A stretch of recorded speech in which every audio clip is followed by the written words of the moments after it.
आप सभी को मेरा नमस्कार। हमारे नए वीडियो में आप सभी का स्वागत है। जो प्रश्न मैं करवाने जा रही हूँ बहुत ही महत्वपूर्ण प्रश्न है। ये रहा पहला प्रश्न। रेवा तट पृथ्वीराज रासो के किस सर्ग समय में वर्णित है? रेवा तट पृथ्वीराज रासो के किस सर्ग समय में वर्णित है? ठीक है, तो 27वें सर्ग में वर्णित है। 27वें सर्ग में वर्णित है। अगला प्रश्न है, रेवा तट का संपादन किसने किया? रेवा तट का संपादन विपिन त्रिवेदी जी ने किया था। ठीक है, ये सब नहीं किए थे। खड़ी बोली का प्रथम कवि कौन था? तो खड़ी बोली का प्रथम कवि अमीर खुसरो जी हैं। ठीक। अगला प्रश्न, निजामुद्दीन औलिया किस कवि के गुरु थे? निजामुद्दीन औलिया अमीर खुसरो के गुरु थे। अगला प्रश्न, अमीर खुसरो ने खड़ी बोली को क्या नाम दिया? अमीर खुसरो ने खड़ी बोली को क्या नाम दिया? तो हिंद देवी नाम दिया था। हिंद देवी नाम दिया था। अगला प्रश्न है, प्रिय प्रवास में कुल कितने सर्ग हैं? तो प्रिय प्रवास में कुल 17 सर्ग हैं। ठीक। अगला प्रश्न, प्रिय प्रवास का प्रकाशन किस वर्ष हुआ? प्रिय प्रवास का प्रकाशन वर्ष है 1914 ईस्वी। अगला प्रश्न, प्रिय प्रवास की कथा वस्तु श्रीमद् भागवत के कौन थे? प्रिय प्रवास के कथा वस्तु श्रीमद् भागवत के कौन थे? स्कंद के चुने हुए प्रसंगों से ली गई है। तो कहाँ से ली गई है? 10वें स्कंद से ली गई है। ठीक है। अगला प्रश्न है, प्रिय प्रवास में कवि ने किसे दूती बनाया है? किसे दूती बनाया है? पवन को दूती बनाया है। ठीक। अगला प्रश्न है, खड़ी बोली का पहला महाकाव्य कौन सा है? तो खड़ी बोली का पहला महाकाव्य है प्रिय प्रवास। अगला प्रश्न है कि कल कौन थे, आज क्या हो गए तुम, अभी जागते थे, अभी सो गए तुम, पंक्ति किस कवि की है? ठीक है। कल कि कल कौन थे, आज क्या हो गए तुम, अभी जागते थे, अभी सो गए तुम, ये पंक्ति किस कवि की है? तो ये पंक्ति है हाली की। ठीक है, ये पंक्ति है हाली की। अगला प्रश्न है, सन 1936 में मैथिली मान ग्रंथ किसने भेंट किया? सन 1936 में मैथिली मान ग्रंथ किसने भेंट किया? तो महात्मा गांधी जी ने भेंट किया है। ठीक है। अगला प्रश्न है, मैथिली शरण गुप्त को राष्ट्र कवि की उपाधि किसने दी? मैथिली शरण गुप्त को राष्ट्र कवि की उपाधि महात्मा गांधी जी ने दिया था। ठीक है, महात्मा गांधी जी ने दिया था। अगला प्रश्न है, सिखों के गुरुओं पर मैथिली शरण गुप्त ने कौन सा ग्रंथ लिखा? सिखों के गुरुओं पर मैथिली शरण गुप्त ने कौन सा ग्रंथ लिखा? तो गुरुकुल लिखे हैं। ठीक है। अगला प्रश्न है, आचार्य रामचंद्र शुक्ल ने यह कथन किस रचना के संदर्भ में कहा? पहल हिंदी प्रेमियों का सबसे अधिक ध्यान खींचने वाली पुस्तक भी यही है। इसकी लोकप्रियता का आलम यह रहा है कि इसकी प्रतियां रातों रात खरीदी गई। इसकी प्रतियां रातों रात खरीदी गई। तो कौन सी प्रतियां हैं? भारत भारती है। ठीक है। अगला प्रश्न है, जयशंकर प्रसाद के आंसू के प्रथम प्रकाशन 1925 ईस्वी के समय कुल कितने छंद थे? 1925 ईस्वी के समय कुल कितने छंद थे? तो 126 छंद थे, 126 छंद थे। ठीक है। अगला प्रश्न है, निम्न में से किस रचना को आधुनिक गीता कहा गया? निम्न में से किस रचना को आधुनिक गीता कहा गया? तो कामायनी को कहा गया। ठीक है। अगला प्रश्न है, जयशंकर प्रसाद को कामायनी पर कौन सा पुरस्कार मिला? जयशंकर प्रसाद को कामायनी पर कौन सा पुरस्कार मिला था? तो मंगला प्रसाद पुरस्कार मिला था। मंगला प्रसाद पुरस्कार मिला था। कामायनी में श्रद्धा, लज्जा एवं इड़ा सर्ग का सही क्रम है? तो 369 है। ठीक है, 3, 6, 9 है। कामायनी में श्रद्धा, लज्जा एवं इड़ा सर्ग का सही क्रम है 3, 6, 9। ठीक है। अगला है, निराला की जूही की कली सर्वप्रथम किस पत्रिका में प्रकाशित हुई? तो मतवाला पत्रिका में प्रकाशित हुई थी। ठीक है। अगला प्रश्न, सरोज स्मृति कितने खंडों में है? सरोज स्मृति कितने खंडों में है? तो 11 खंडों में है। सरोज स्मृति 11 खंडों में है। अगला प्रश्न है, राम की शक्ति पूजा के राम हैं? राम की शक्ति पूजा के राम हैं ब्रह्मा व मानव दोनों हैं, ठीक है। तो ये ब्रह्मा भी हैं और मानव भी हैं, इसलिए ब्रह्मा और मानव दोनों भी हैं, ठीक है। अगला प्रश्न है, राम की शक्ति पूजा में राम को शक्ति की मौलिक कल्पना करने के लिए कौन कहता है?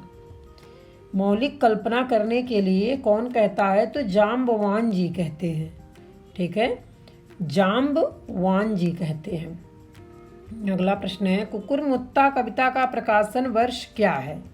कुकुरमुत्ता कविता का प्रकाशन वर्ष क्या है? तो 1941, सन 1941 प्रकाशन वर्ष है, ठीक है।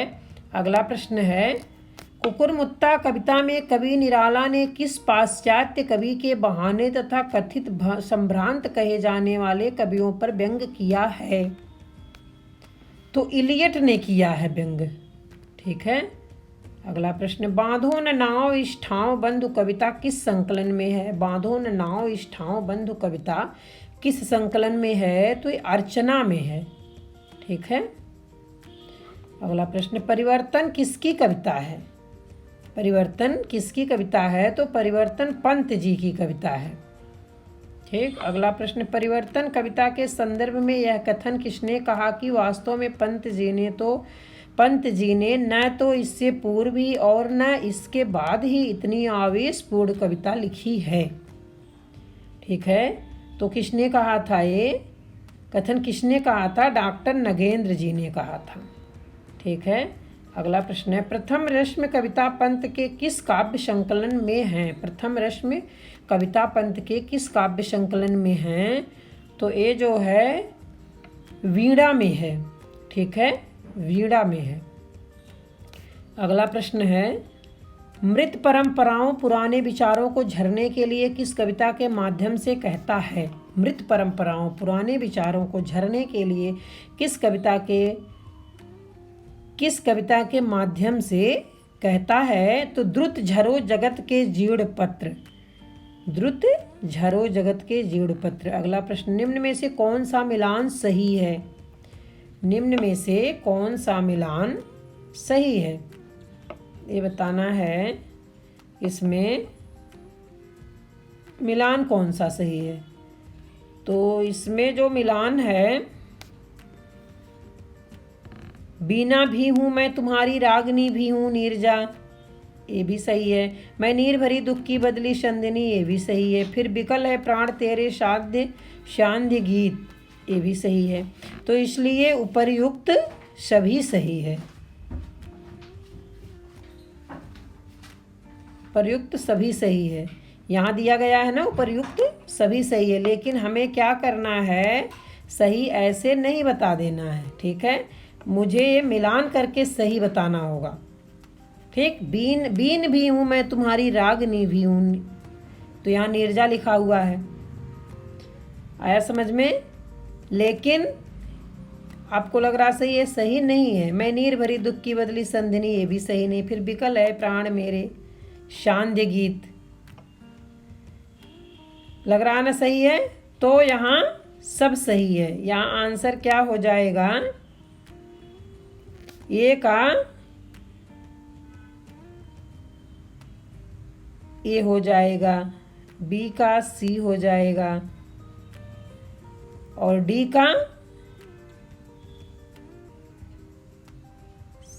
का क्या होगा? हाँ, अगला प्रश्न है, निम्न में से कौन सा मिलान सही है? तो ए बीन भी हूँ मैं तुम्हारी रागनी भी हूँ नीरजा, मैं नीर भरी दुख की बदली संधिनी, फिर विकल है प्राण मेरी शांदिगी। तो प्रयुक्त सभी सही है। तो इसमें ये हो जाएगा, इसका आंसर उपर्युक्त सभी सही है, मतलब डी सही है, ठीक है। अगला प्रश्न है, उर्वशी के संदर्भ में कौन सा कथन सही है? उर्वशी के संदर्भ में कौन सा कथन सही है, ये बताना है, ठीक है। तो इसमें जो सही होगा, यह एक विचार प्रधान कृति है, ये भी सही है। इसमें कामाध्यात्म का चित्रण है, ये भी सही है। इसमें मनोविज्ञान द्वारा काम के उदात्तीकरण का चित्रण है, ये भी सही। इसलिए यहाँ आंसर हो जाएगा उपर्युक्त सभी सही है, ठीक है, उपर्युक्त सभी सही। अगला प्रश्न है, रश्मिरथी काव्य कितने सर्गों में विभक्त है? जैसे पता होगा आप सभी को, रश्मिरथी काव्य कितने सर्गों में विभक्त है? तो 7 सर्गों में विभक्त है। ठीक है। अगला प्रश्न है, दिनकर की रश्मिरथी किसके जीवन पर है? सभी को पता है, कर्ण के जीवन पर है। ठीक है। अगला प्रश्न है, कालिदास किसकी कविता है? कालिदास किसकी कविता है? नागार्जुन की कविता है। ठीक है। कालिदास नागार्जुन की कविता है। अगला प्रश्न है, बादल को घिरते देखा, बादल को घिरते देखा कविता निम्न में से किस काव्य संकलन में है? कविता निम्न में से किस काव्य संकलन में है? ठीक, तो ये जो कविता है किस काव्य संकलन में है? युगधारा में है। तुमने कहा था सतरंगी पंखों वाली, इनमें से कोई नहीं।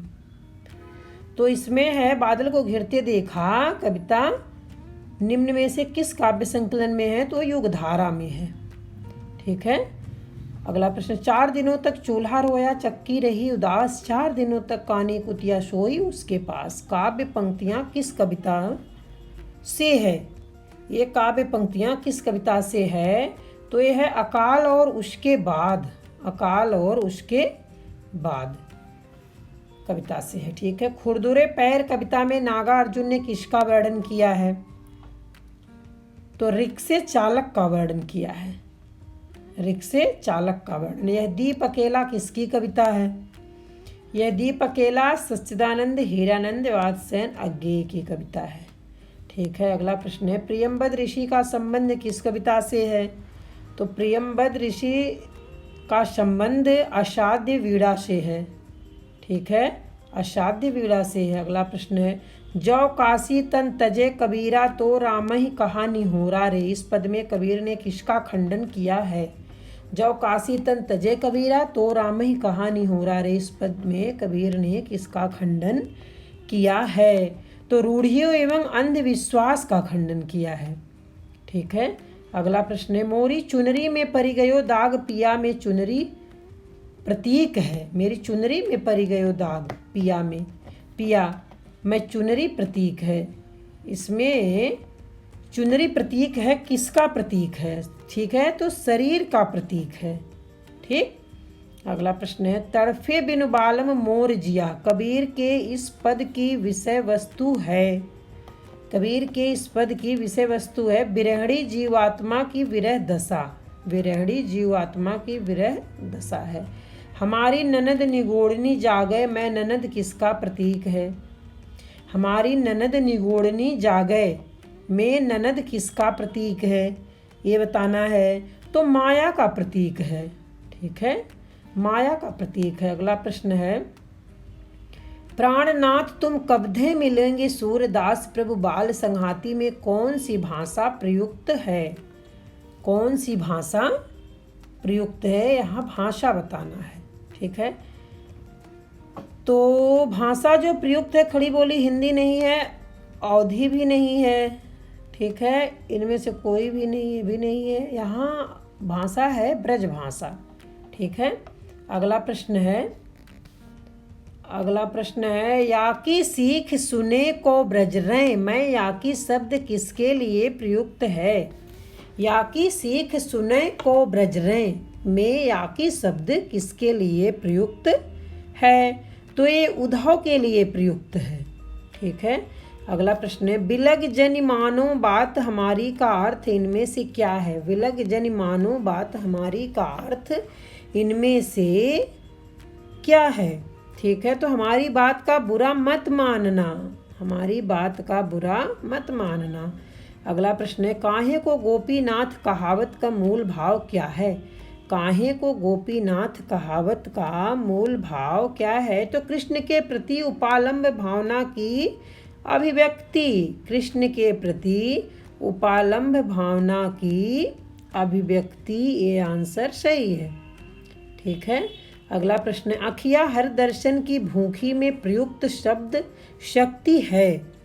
प्रयुक्त शब्द शक्ति है, तो अभिधा नहीं है, व्यंजना भी नहीं है। ये अखिया हर दर्शन की भूखी में प्रयुक्त शब्द शक्ति लक्षणा है। ठीक है। अगला प्रश्न है, कह मुनि ध्यान कहाँ ब्रज युवती कैसे जात कुलिस कर चूरी में कौन सा अलंकार है? कह मुनि ध्यान कहाँ ब्रज जुवती कैसे जात, कुलिस कर चूरी में कौन सा अलंकार है। तो अलंकार है निदर्शना। ठीक है, निदर्शना अलंकार है। अगला प्रश्न है, नैनों की करी कोठरी पुतली पलंग बिछाए, पलकों की चिक ढारी के पिय को लिया रिझाए। नैनों की करी कोठरी पुतली पलंग बिछाए, पलकों की चिक ढारी के पिय को लिया रिझाए। इन पंक्तियों में कौन सा अलंकार है। तो इन पंक्तियों में उत्प्रेक्षा अलंकार है समझ में। अगला प्रश्न है, आखिया तो झाई परी पंथ निहार निहार, जी भड़िया छाला पड़या राम पुकार पुकार। कि मूल विषय वस्तु है, मूल विषय वस्तु है जीवात्मा की विरहानुभूति परमात्मा के प्रति। जीवात्मा की विरहानुभूति परमात्मा के प्रतीक है। अगला प्रश्न है, कार्तिक शरद चंद्र उजियारी, जग शीतल हो विरहे जारी। ये पंक्तियां किसके द्वारा रचित है। तो ये पंक्तियां जायसी द्वारा रचित हैं। ठीक है, ये पंक्तियां जायसी द्वारा रचित है। अगला प्रश्न है, सूफी साधना के 4 मुकामों में क्या सम्मिलित नहीं है। सूफी साधना के 4 मुकामों में क्या सम्मिलित नहीं है। कैफियत सम्मिलित नहीं है। ठीक है, क्या सम्मिलित नहीं है। तो आप ये समझिए शरीयत भी सम्मिलित है, मारिफत भी है, हकीकत भी है, एक कैफियत सम्मिलित नहीं है। ये आंसर हो जाएगा सही। अगला प्रश्न है, आयो घोष बड़ो व्यापारी, पंक्ति में घोष का क्या अर्थ है। आयो घोष बड़ो व्यापारी, पंक्ति में घोष का क्या अर्थ है। तो इसमें है अहीरों की बस्ती। ठीक है, अहीरों की बस्ती है। अगला प्रश्न है, अपनो दूध छोड़ के पीवे खार कूप को पानी, में दूध खारा पानी किसके प्रतीक है। अपनो दूध छोड़ के पीवे खारा कूप को पानी, में दूध खारा पानी किसके प्रतीक है। तो प्रेम भक्ति ज्ञान योग के प्रतीक है। प्रेम भक्ति ज्ञान योग के प्रतीक है। अगला प्रश्न है, मानव नील माट ते काढ़े लय जमुना जो पखारे, में कौन सा अलंकार है। तो उत्प्रेक्षा अलंकार इसमें भी है। ठीक है, अगला प्रश्न है, ज्यों गजराज काज के अवसर और दशन दिखावत, में किस मुहावरे का प्रयोग है। किस मुहावरे का प्रयोग है। यहाँ है हाथी के दांत खाने के और दिखाने के और। ठीक है, अगला प्रश्न है, सुनो मधुप निर्गुण कटकते राजपंथ क्यों रूधों, में कौन सा अलंकार है। सुनो मधुप निर्गुण कटकते राजपंथ क्यों रूधों, में कौन सा अलंकार है। ठीक है, तो इसमें उपमा नहीं प्रतीप नहीं, इसमें रूपक अलंकार है। ठीक है, अगला प्रश्न है, नहीं दरिद्र क्यों दुखी न दीना, नहीं क्यों को अबुध न लक्षण हीना। इन पंक्तियों में कवि ने वर्णन किया है। तो नहीं दरिद्र को दुखी न दीना, नहीं क्यों अबुध न लक्षण हीना। इन पंक्तियों में कवि ने वर्णन किया है राम राज्य का। ठीक है, राम राज्य का वर्णन किया है। दंड जतिन कर भेद जह नर्तक नृत्य समाज, जीतहु मनहि सुनहु अस रामचंद्र के राज। जीतहु मनहि सुनहि अस रामचंद्र के राज। ठीक है, तो यहाँ हो गया परिसंख्या। ठीक है, यहाँ पर संख्या निदर्शना नहीं है, विशेषाक्ति असंगति ये नहीं है, परिसंख्या है। अगला प्रश्न है, परद्रोही परदार रथ परधन पर अपवाद, ते नर पावर पाप में देह धरे मनुजाद। इन पंक्तियों में तुलसीदास ने किसके लक्षण विशेषताएं बताए हैं। किसके लक्षण विशेषताएं बताए हैं। तो बताए हैं अशंत के। ठीक है, अगला प्रश्न है, महाचित्ती सजग हुई सी व्यक्ति, में महाचिति किस दर्शन की का पारिभाषिक शब्द है। किस दर्शन का पारिभाषिक शब्द है। महाचिति सजग हुई सी व्यक्ति, में महाचिति किस दर्शन का पारिभाषिक शब्द है। ठीक है, तो ये पारिभाषिक शब्द है प्रत्यभिज्ञा दर्शन। प्रत्यभिज्ञा दर्शन है।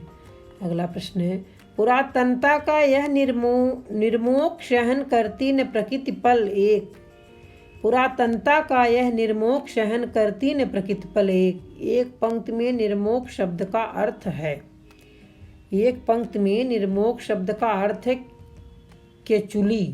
ठीक है, केचुली। अगला प्रश्न है, खिल गई सभा उत्तम निश्चय यह भल्लनाथ, यह किसका कथन है? खिल गई सभा उत्तम निश्चय यह भल्लनाथ, यह किसका कथन है? तो यह कथन है राम का जामवंत से, राम का जामवंत से कथन है। ठीक है। अगला प्रश्न है, रघुवर विचलित होने का नहीं देखता मैं कारण, राम की शक्ति पूजा में राम के प्रति यह कथन किसका है? राम की शक्ति पूजा में राम के प्रति यह कथन किसका है? जामवंत जी का है। ठीक है। अगला प्रश्न है, मातः दश भुजा विश्व ज्योति मैं हूँ आश्रित, राम की शक्ति पूजा में यह कथन किसका है? यह कथन किसका है? तो ये कथन है श्री राम जी का। ठीक है, श्री राम जी का है। हंस उठा ले गई पूजा का प्रिय इंदिवर में, इंदिवर का क्या अर्थ है? हंस उठा ले गई पूजा का प्रिय इंदिवर में, इंदिवर का क्या अर्थ है? तो नील कमल का अर्थ है। ठीक है, अर्थ है नील कमल। अगला प्रश्न है, कुकुरमुत्ता कविता में गुलाब किसका प्रतीक है? पूंजीपति का प्रतीक है। कुकुरमुत्ता कविता में गुलाब किसका प्रतीक है? तो पूंजीपति का प्रतीक है। ठीक है। अगला प्रश्न है, अज्ञेय की असाध्य वीणा कविता किस देश की लोक कथा पर आधारित है? तो चीनी लोक कथा पर आधारित है। अगला प्रश्न है, असाध्य वीणा को साधने बजाने का कार्य किसने किया है? असाध्य वीणा को साधने बजाने का कार्य किसने किया है? ठीक है। तो प्रियंबद, केस कंबली ने, राजा ने, गौतम बुद्ध ने, इनमें से कोई नहीं। तो यहाँ जो है इनमें से कोई नहीं आंसर हो जाएगा। ठीक है, किसी ने नहीं बजाया था। असाध्य वीणा को साधने बजाने का कार्य किसने किया है? तो आंसर हो जाएगा इनमें से कोई नहीं। ठीक है। अगला प्रश्न है, केहरी उसके बलकल से कंधे खजुलाते थे, यहाँ उसके का तात्पर्य है। केहरी उसके बलकल से कंधे खुजलाते थे, यहाँ उसके का तात्पर्य है। तो किरीटी तक है। ठीक है, किरीटी तक है। अगला प्रश्न है, मेरे हार गए सब जाने माने कलावंत, यह पंक्ति किस कविता की है? यह पंक्ति है असाध्य वीणा की।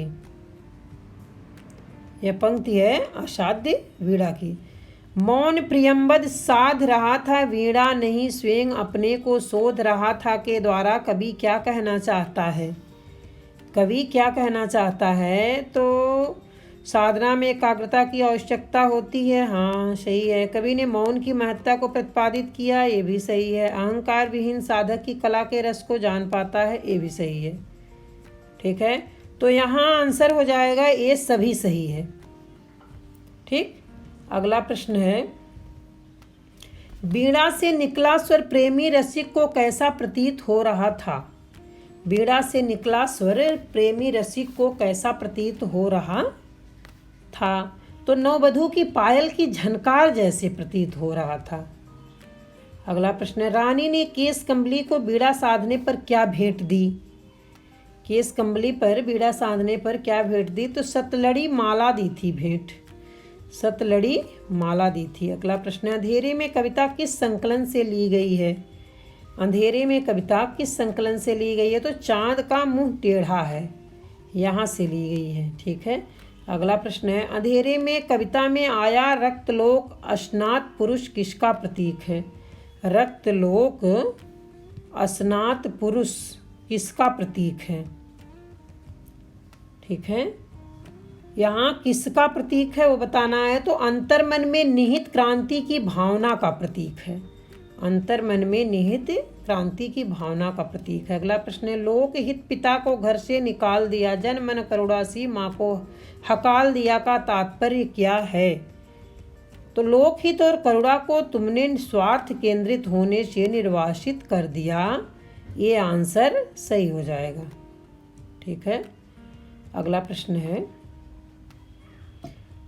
अंधेरे में कविता का मूल प्रतिपाद्य है। अंधेरे में कविता का मूल प्रतिपाद्य है, तो जिन्होंने स्वतंत्रता के लिए संघर्ष किया वो तो अंधेरे में खो गए, ये भी सही है। स्वार्थी एवं अवसरवादी रोशनी में आ गए, ये भी सही है। स्वतंत्रता से पहले की और बाद की स्थिति का तुलनात्मक चित्रण किया, ये भी सही। इसलिए यहाँ उपर्युक्त सभी सही हो जाएगा।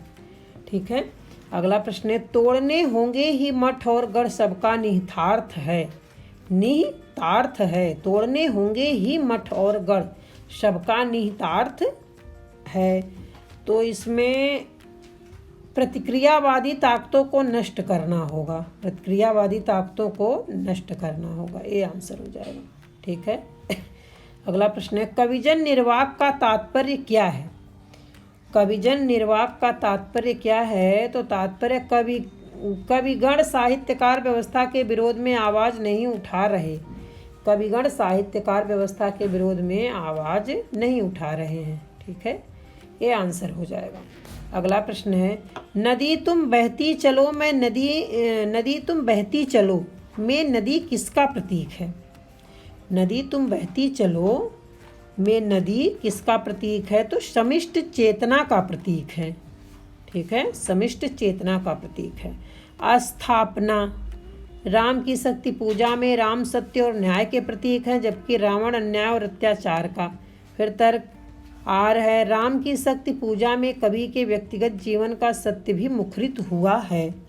व्यक्तिगत जीवन का सत्य भी मुखरित हुआ है, तो यहाँ ए और आर दोनों सही है। ठीक है, बी हो जाएगा, ए और आर दोनों सही है। अगला प्रश्न है, स्थापना ए, नदी के द्वीप कविता में कवि अज्ञेय ने व्यष्टि और समिष्ट के संबंधों की व्याख्या की है। फिर आ रहा है, अज्ञेय की कविता नदी के द्वीप अस्तित्ववादी जीवन दर्शन से प्रभावित है, भारतीय जीवन मूल्यों से नहीं है, तो इसमें हो जाएगा ए सही आर गलत। ठीक है, इसमें आर गलत है और ए सही है। ठीक है, अगला प्रश्न है, स्थापना ए, कुकुरमुत्ता कविता का मूल स्वर प्रगतिवादी है, छायावादी नहीं। दूसरा तर्क है, इसमें गुलाब पूंजीपतियों का और कुकुरमुत्ता आम आदमी का प्रतीक है।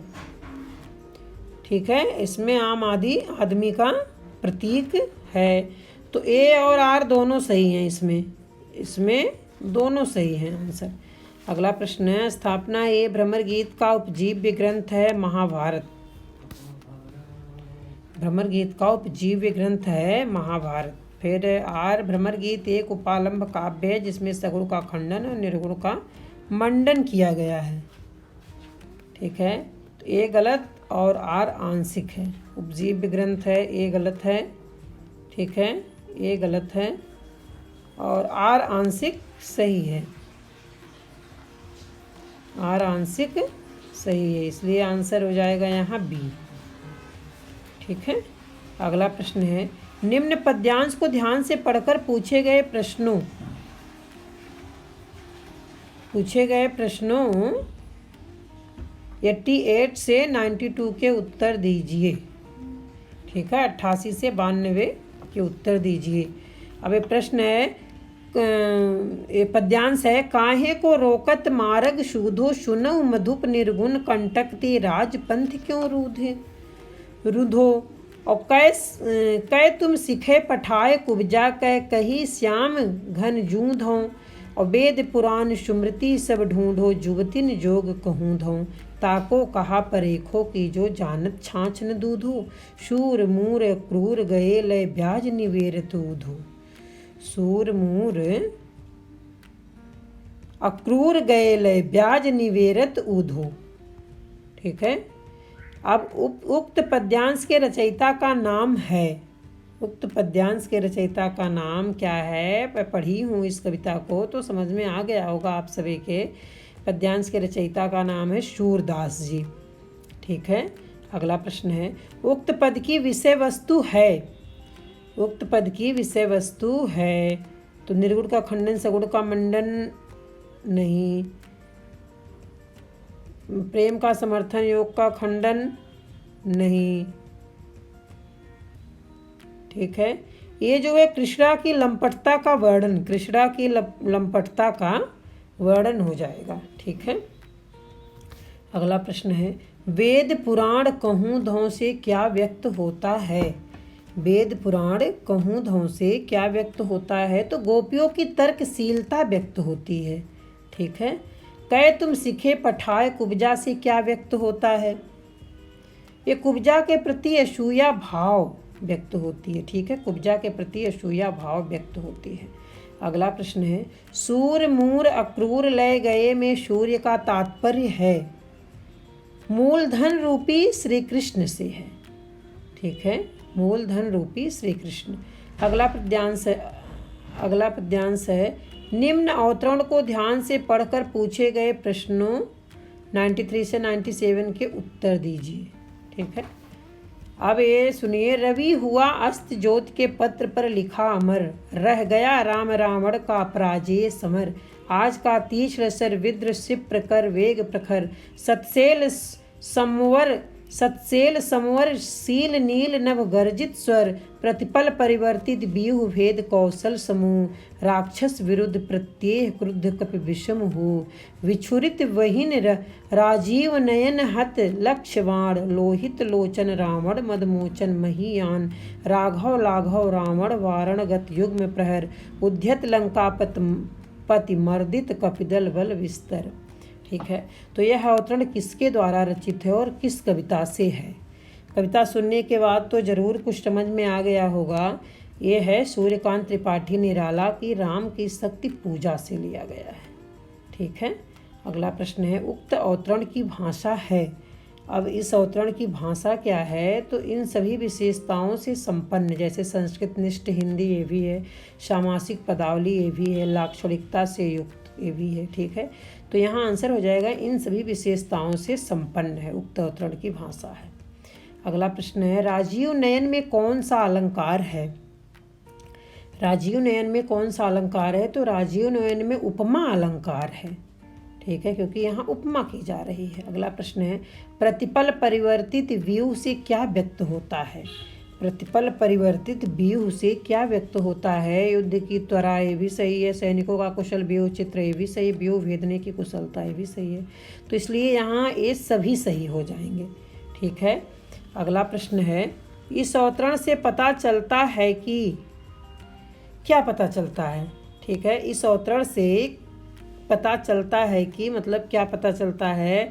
राम के बाण रावण को परास्त नहीं कर पा रहे थे। राम अपने बाणों को लक्ष्य भ्रष्ट देखकर क्रोधित हो रहे थे। आज के युद्ध में रावण का पलड़ा भारी था। तो इसलिए ये सभी सही है। ठीक है। अगला प्रश्न है, रेवतट में रेवा क्या है? रेवतट में रेवा क्या है? तो रेवा एक नदी है। ठीक है। रेवा एक नदी है। अगला प्रश्न है, शक्ति पूजा छंद किसके द्वारा बनाया गया है? शक्ति पूजा छंद किसके द्वारा बनाया गया है? तो सूर्यकांत त्रिपाठी निराला द्वारा बनाया गया है। ठीक है। अगला प्रश्न है, प्रिय प्रवास का नायक कौन है? प्रिय प्रवास का नायक श्री कृष्ण जी हैं। ठीक है। अगला प्रश्न है, प्रिय प्रवास की नायिका राधा है। प्रिय प्रवास की नायिका राधा है। तो विरह की, हाँ सही है, लोक सेविका ये भी सही, कर्तव्य के प्रति सचेत ये भी सही, इसलिए यहाँ ये सभी हो जाएगा इसका उत्तर। ठीक है। अगला प्रश्न है, प्रिय प्रवास में किसका वर्णन प्रधान है? प्रिय प्रवास में किसका वर्णन प्रधान है? तो इन सबका तो नहीं है, राधा का वर्णन प्रधान है। ठीक है। अगला प्रश्न, भारत भारती का प्रमुख स्वर है। भारत भारती का प्रमुख स्वर है देश प्रेम एवं राष्ट्रीयता का प्रेम है। देश प्रेम एवं राष्ट्रीयता का प्रेम है। अगला प्रश्न है, साकेत की नायिका कौन है? सभी को पता होगा, साकेत की नायिका कौन है? उर्मिला है साकेत की नायिका। ठीक है। अगला प्रश्न है, साकेत में कितने सर्ग हैं? साकेत में कितने सर्ग हैं? तो 12 सर्ग हैं साकेत में। ठीक है। साकेत में कितने सर्ग हैं? 12 सर्ग हैं। अगला प्रश्न है, महादेवी जी को किस कृति पर साहित्य अकादमी पुरस्कार प्राप्त हुआ? महादेवी जी को किस कृति पर साहित्य अकादमी पुरस्कार प्राप्त हुआ? यामा पर प्राप्त हुआ है। ठीक है। अगला प्रश्न है, बादल को घिरते देखा कविता किसकी है? बादल को घिरते देखा कविता नागा अर्जुन जी की है। ठीक है। गीत फरोश कविता के रचयिता हैं? गीत फरोश कविता के रचयिता हैं भवानी प्रसाद मिश्र जी। भवानी प्रसाद मिश्र जी हैं। भवानी प्रसाद मिश्र हिंदी काव्य की किस धारा के कवि हैं? हिंदी काव्य के किस धारा के कवि हैं? तो प्रयोगवादी धारा के कवि हैं। ठीक है। अगला प्रश्न है, मुक्तिबोध की कविता में प्रधानता है? मुक्तिबोध की कविता में प्रधानता है तो फैंटेसी की कविता है। फैंटेसी की कविता है, कविता की प्रधानता है। ठीक है। कविता की प्रधानता है। अगला प्रश्न है, मुक्तिबोध किस विचारधारा के कवि हैं? मुक्तिबोध किस विचारधारा के कवि हैं? तो ये प्रगतिवादी विचारधारा के कवि हैं। ठीक है। अगला प्रश्न है, राम की शक्ति पूजा कविता में निराला ने किस छंद का प्रयोग किया है? किस छंद का प्रयोग किया है? तो शक्ति पूजा का प्रयोग किया है। ठीक है। किस छंद का प्रयोग किया है? नाम है शक्ति पूजा। अगला प्रश्न है, राम की शक्ति पूजा कविता पहली बार भारत समाचार पत्र में कब छपी? तो 26 अक्टूबर 1936 में छपी। ठीक है। आज का प्रश्न यहीं समाप्त होता है। अब अगले वीडियो में मैं फिर मिलती हूँ। तब तक के लिए धन्यवाद।